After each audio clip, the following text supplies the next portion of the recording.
fatalità, parla il fratello della donna annegata nel laghetto di Este. L'uomo non crede all'ipotesi di istigazione al suicidio, ipotesi di reato con il quale la procura di Rovigo ha aperto un'inchiesta e disposto l'autopsia. Incidente di caccia ad Asiago, 61enne colpisce per sbaglio il figlio di 25 anni, il giovane è grave in ospedale, sul padre è aperta un'inchiesta della procura. Sdegno a Montana e Padovano, sparite le macchinine sulla tomba del piccolo Tristan, morto di leucemia a poco più di 3 anni, l'appello dei genitori, riportatecele. Femminicidio di Giulia, domani Filippo Turetta per la prima volta in aula nella seconda udienza del processo, ci sarà anche Papagino Cecchettin, Antenna 3 in diretta dalle 10 con un'edizione straordinaria. Il 18 aprile tornerà il contributo d'accesso a Venezia. Oggi la delibera di Cafarsetti si passa da 5 a 10 euro, i giorni di pagamento salgono da 29 a 54, restano esenti i residenti, veneti che preavvisano lavoratori e studenti. Non c'è nessun caso Giuli e chiacchiericcio mediatico, il ministro della cultura al centro del caso Spano oggi a Venezia per la presentazione della rivista della Biennale, mi sento sostenuto dalla maggioranza. Dai medici agli infermieri, la rabbia dei sanitari per la manovra del governo, tutti in sciopero il 20 novembre, l'attacco, la politica non ha imparato nulla dal Covid. Morto a 80 anni il patron di Carpenè Malvolti, il lutto nel mondo dell'imprenditoria, fu il primo a credere nel fenomeno Prosecco, il suo marchio in tutto il mondo. Buonasera, ben ritrovati con l'edizione regionale dei nostri telegiornali. Dunque in primo piano le parole del fratello della donna annegata in un laghetto ad est nel Padovano. L'uomo dice: mia sorella è morta per una tragica fatalità. Dunque non crede all'ipotesi di istigazione al suicidio, l'ipotesi con la quale la procura di Rovigo ha aperto un'inchiesta e disposto l'autopsia sul corpo della vittima. Secondo me è stata una fatalità, o per seguire il cagnolino è scivolata. Non pensa che nessuno possa averla spinta? No, assolutamente. Era da sola. Non ci crede Claudio Zanini, il fratello di Rossella, la donna di 59 anni morta nel laghetto sportivo a Este domenica scorsa. Accetta di parlare con noi, ma senza farsi riprendere in volto. Sul caso della sorella, la Procura della Repubblica di Rovigo, competente per territorio, ha aperto un fascicolo d'indagine per istigazione al suicidio. Lunedì la Procura affiderà l'incarico per l'autopsia. Rossella Zanini domenica era in compagnia del fidanzato al laghetto di Deserto d'Este.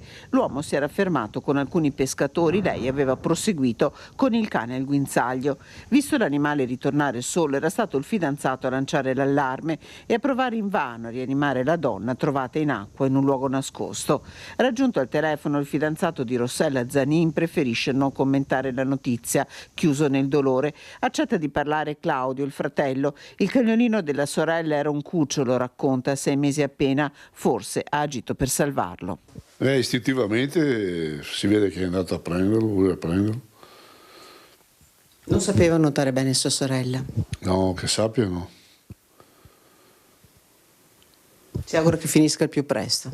Sì. Incidente di caccia ad Asiago, un 61enne ha colpito per sbaglio il figlio di 25 anni, su di lui è stata aperta un'inchiesta. Era dal 2012 che sull'altopiano dei 7 comuni non si verificava un incidente di caccia. Protagonisti sono padre e figlio, entrambi di Asiago, rispettivamente di 61 e 25 anni. Si trovavano nei boschi in zona Barental ed erano già sulla via del rientro dopo essere usciti di buon mattino. Il loro cane avrebbe segnalato la presenza di selvaggina ed entrambi si sono appostati preparando l'arma per colpire. Il padre, convinto di sparare alla preda, ha invece colpito il figlio con una scarica di pallini che lo ha investito in un'ampia zona del corpo, dal torace alle cosce. Il 25enne infatti si sarebbe spostato dalla zona in cui il padre riteneva si trovasse. Essendo vicini alla vettura con cui erano arrivati a caccia, sono saliti entrambi arrivando di corsa all'ospedale di Asiago. Qui il personale sanitario del pronto soccorso ha estratto i pallini, medicando le ferite al giovane, che non sono state giudicate gravi. Per ulteriori controlli che escludessero altre lesioni e complicazioni, il 25enne è stato portato subito all'ospedale San Bassiano, dotato di strumentazioni più sofisticate per questo tipo di verifiche. Il ragazzo è stato quindi ricoverato per dare modo ai medici di tenere sotto controllo eventuali infezioni che dovessero svilupparsi. Il quadro clinico del 25enne appare complessivamente rassicurante, ma ora a rischiare è il padre, sul quale è stata aperta un'inchiesta. Assaltata stanotte la filiale Volksbank di Belvedere di Tezze sul Brenta, un territorio particolarmente colpito nell'ultimo periodo dalla criminalità. Messi a segno anche diversi furti in abitazione, 2 solo nella serata di ieri. Ma partiamo con la cronaca del colpo compiuto in banca. L'assalto alla filiale della Volksbank di Belvedere di Tezze sul Brenta è avvenuto stanotte intorno alle 3. Sconosciuti sono riusciti a forzare la porta d'ingresso, a penetrare all'interno dell'istituto bancario e a rubare la macchina che contiene il denaro contante. Il colpo è stato messo a segno in pochissimi minuti, le porte sono state forzate, i malviventi sono riusciti ad entrare nella filiale, a prendere e caricare l'apparecchiatura contadenaro usata dai cassieri per introdurre il contante. L'allarme è scattato immediatamente, sul posto sono arrivati in brevissimo tempo i carabinieri, ma i ladri erano già riusciti a fuggire dileguandosi nel buio della notte. La radiomobile è intervenuta subito questa notte, è arrivata subito poco dopo, insomma, che questi se ne sono andati via. Mi ha detto anche che sono stati velocissimi nel fare l'operazione. Le indagini dei militari dell'Arma sono in corso. Fondamentali per l'identificazione dei responsabili saranno le immagini del sistema di videosorveglianza della banca, ma sono state raccolte dagli inquirenti anche le registrazioni di altre telecamere presenti nella zona. Questa mattina la filiale è rimasta chiusa al pubblico. Al lavoro gli operai per ripristinare le porte danneggiate, mentre gli impiegati dell'istituto bancario erano impegnati nelle operazioni di ripristino della normale operatività degli sportelli e nella quantificazione del bottino. Intanto cresce la preoccupazione dei cittadini di Tezze, visti anche i numerosi furti e i danni di abitazioni messi a segno in zona nell'ultimo periodo. La preoccupazione c'è, ho chiesto al comando dei carabinieri della nostra stazione di intensificare i controlli, mi hanno promesso che faranno il possibile, ovviamente con i limiti che hanno del loro personale, e noi faremo altrettanto durante l'orario di servizio della nostra polizia locale.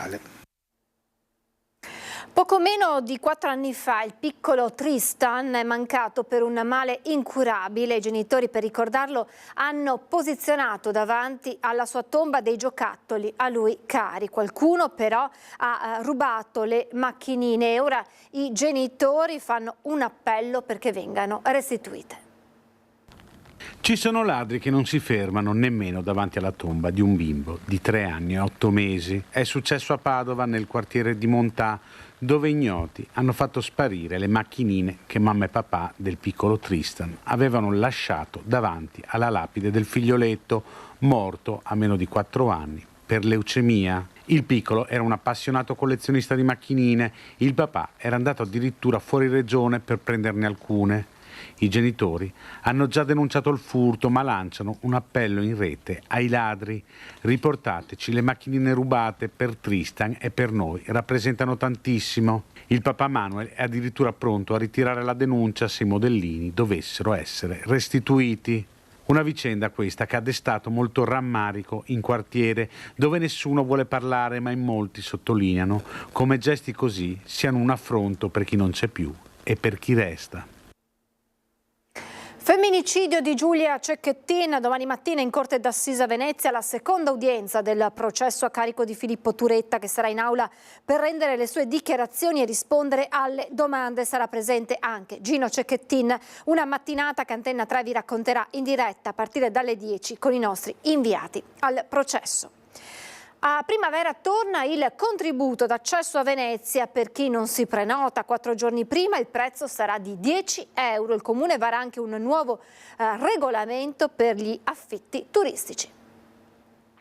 Dal 18 aprile al 27 luglio, per 54 giorni, quasi il doppio rispetto ai 29 dell'anno scorso, torna il contributo d'accesso a Venezia Città, sostanzialmente nei fine settimana, dalle 8:30 di mattina alle 4 di pomeriggio.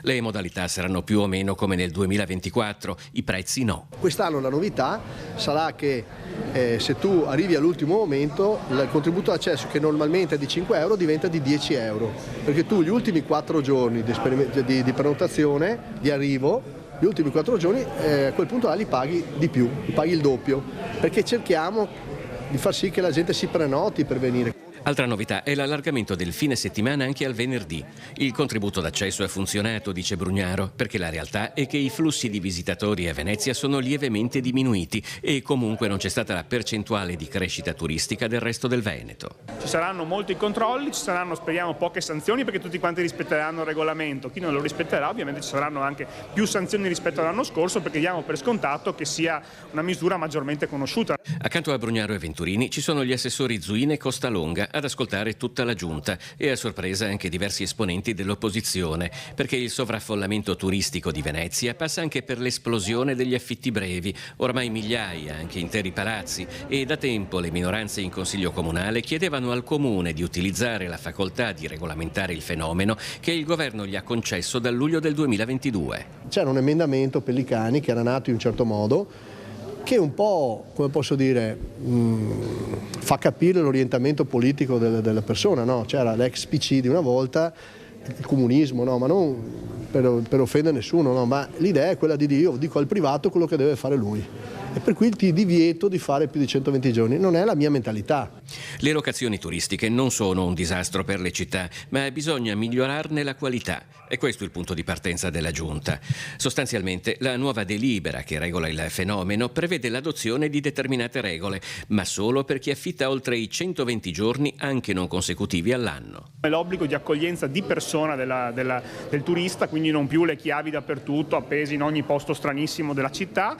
L'idea di informare bene il turista anche circa la raccolta differenziata, i giorni della carta, i giorni della plastica, l'obbligo di esporre il regolamento delle regole di Venezia, l'Enjoy Respect e altre piccole cose, tutte volte a innalzare la qualità dell'offerta. La politica, non c'è nessun caso Giuli e chiacchiericcio mediatico. Il ministro della Cultura al centro del caso Spano oggi a Venezia per la presentazione della rivista della Biennale. Mi sento sostenuto dalla maggioranza, dice, c'è la volontà di andare avanti. Ministro, si parla tanto dopo il caso Boccia e il caso Giuli. Ma non c'è nessun caso Giuli, è ampiamente sopravvalutato tutto il legittimo chiacchiericcio mediatico, ma vi assicuro che non c'è nessun caso Giuli. Così il ministro della Cultura, Alessandro Giuli, intercettato all'uscita della biblioteca della Biennale ai Giardini a Venezia sulle dimissioni del suo capo di gabinetto, Francesco Spano, a nemmeno 10 giorni dalla nomina.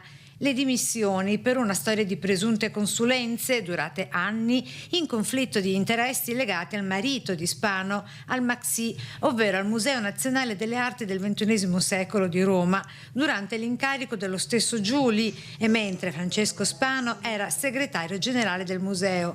In un intreccio di ruoli, cariche e compensi pubblici, alla domanda il ministro risponde così. Di gabinetto. Vedrete, non solo vedrete che no, poi di queste cose si occuperanno ove necessario gli avvocati, ma non c'è nessun conflitto. La cacciata di Francesco Spano dal Ministero della Cultura, stando a certi rumors di governo, legata a tensioni nella maggioranza e dissidi all'interno di Fratelli d'Italia e facenti capo all'ala più conservatrice, descritta dalle opposizioni come omofoba. Affermazioni però smentite dal vicepresidente vicario al Senato del gruppo Fratelli d'Italia, il veneziano Raffaele Speranzon. Assolutamente no, in Fratelli d'Italia non esiste nessuna parte omofoba. C'era la preoccupazione da parte di alcuni che è stata dichiarata rispetto a una figura che potesse in passato aver avuto diciamo dei comportamenti discutibili. Tornando a Giuli, si dice tranquillo perché è sostenuto dalla maggioranza di governo. Sono sostenuto, lo testimoniano le dichiarazioni, lo testimoniano i miei rapporti personali quotidiani con il governo e con il partito di maggioranza del governo. Non c'è nessun caso Giuli, c'è un rapporto di concordia e di volontà di andare avanti con forza, condivisione e serenità. I sindacati dei medici hanno proclamato lo sciopero nazionale per protestare contro la legge di bilancio che considerano deludente. Scenderanno in piazza e sciopereranno mercoledì 20 novembre. La mobilitazione è proclamata dai sindacati medici ANAO, CIMO e dal sindacato degli infermieri Nursing Up. Medici all'attacco del governo, la finanziaria non piace ai camici bianchi che hanno annunciato uno sciopero per il prossimo 20 novembre. Nella legge di stabilità infatti non c'è il piano di assunzioni che era stato promesso. È un segnale della professione nei confronti della politica che non ha, per come sono in questo momento, come l'impostazione della nuova legge finanziaria, non ha sostenuto quella che è almeno apparentemente non ha sostenuto, quella che è una delle lezioni del Covid, cioè che se tu vuoi una nazione economicamente forte, una nazione che possa produrre, possa lavorare, devi avere una nazione sana. Per avere una nazione sana devi avere gli operatori della sanità. La fuga all'estero e verso il settore privato resta la causa principale dell'ormai cronica carenza di medici. In Veneto si stima che per ogni professionista della sanità che arriva dall'estero, 4 se ne vanno perché il settore pubblico non è più attrattivo. Si sta verificando una cosa che qualche decennio fa era inconcepibile, cioè qualche decennio fa per un medico e credo anche per un infermiere, il massimo dell'aspirazione professionale era quella di entrare nel Servizio Sanitario Nazionale e soprattutto entrare in un grande ospedale. Mentre invece adesso la professione sta facendo il contrario, sta uscendo dai grandi ospedali e sta entrando nelle strutture private. Per l'Ordine dei Medici la soluzione non è il numero chiuso nelle facoltà di medicina, ma una corretta programmazione. In Italia non sono mai mancati medici. L'Italia ha un rapporto medici-popolazione tra i più alti dell'OCSE. Quello che sono mancati sono gli specialisti.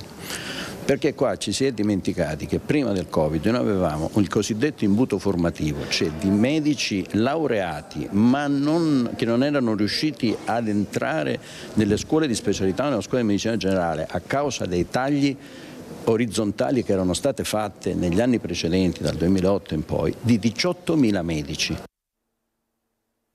E della manovra finanziaria e proprio dei fondi alla sanità ha parlato anche il presidente del Veneto Luca Zaia a Padova per l'apertura del Festival della Salute che accoglierà in città esperti e premi Nobel.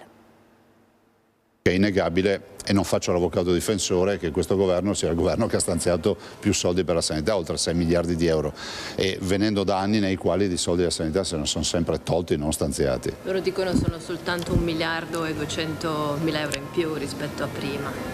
Ma guardi, sono soldi in più, adesso non so che conti fanno, sono risorse in più che vanno nella direzione ovviamente di essere più vicini ai cittadini. Consideri che la sanità è in totale e completa evoluzione, però direi che è innegabile che questo governo ha stanziato di più, gli altri governi hanno sempre tolto. Il commento di Luca Zaia sulle risorse del governo alla sanità previste nella manovra finanziaria, risorse ampiamente criticate dall'opposizione. Per il governatore veneto però sono un passo in avanti rispetto ai precedenti esecutivi.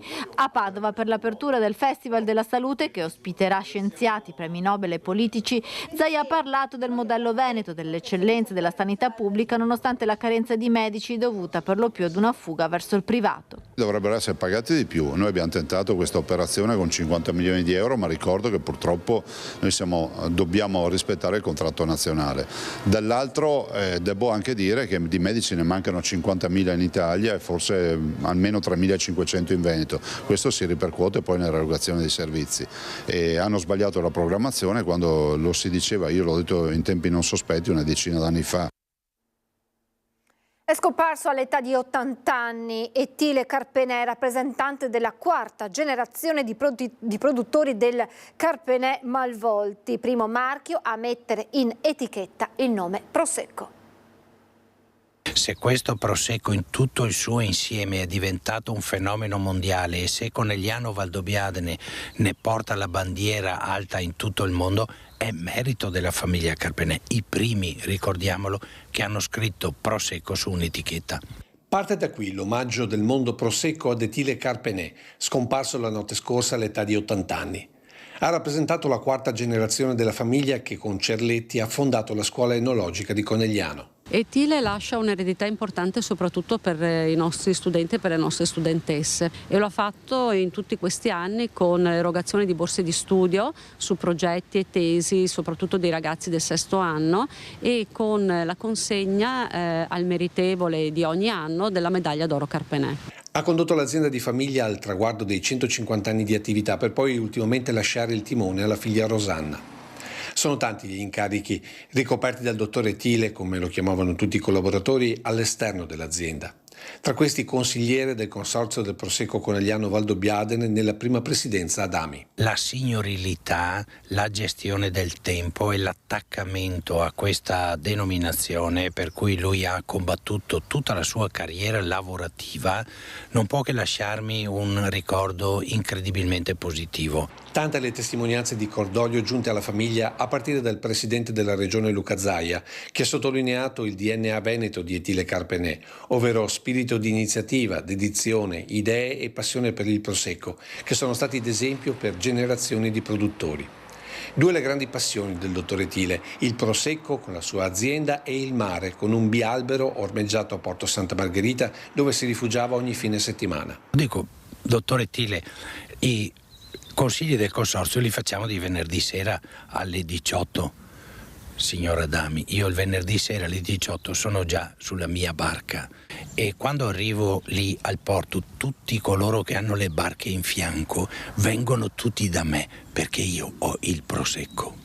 I funerali si terranno sabato alle 10 nella chiesa coneglianese dei Santi Martino e Rosa e l'ultimo ricordo del dottor Étile il presidente Adami lo affida proprio alla dicitura del consorzio. Poi un giorno mi scappa da buon valdobbiadenese dire Prosecco di Valdobbiadene e Conegliano. Signor Adami, in rigoroso ordine alfabetico, Conegliano e Valdobbiadene.